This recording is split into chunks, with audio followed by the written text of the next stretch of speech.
This video is about the correct adjustment of ridge pressure. Let's start by identifying incorrect settings.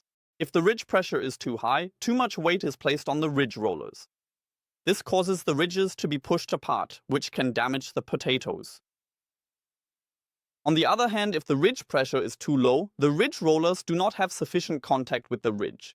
The ridge rollers wobble back and forth, which negatively affects ridge centering and digging depth.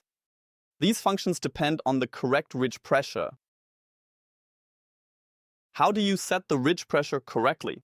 Go to the intake section on the control terminal. In the upper right corner, you will see a settings area for ridge pressure. Here you can see whether the function is activated and what value is currently set. First, go ahead and select the settings area.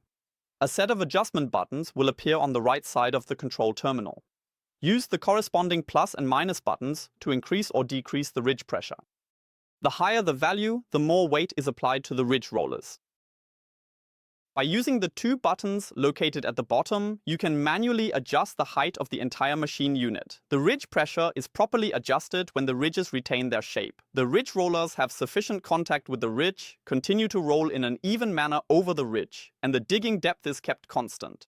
To summarize the key points, achieving the correct and precise adjustment of the ridge pressure is absolutely essential. This is necessary to maintain the structural shape of the ridges, ensure the reliable function of the ridge guidance system, and keep the digging depth perfectly constant. By carefully managing these settings, you can effectively prevent any bruising or physical damage to the potatoes during the harvesting process.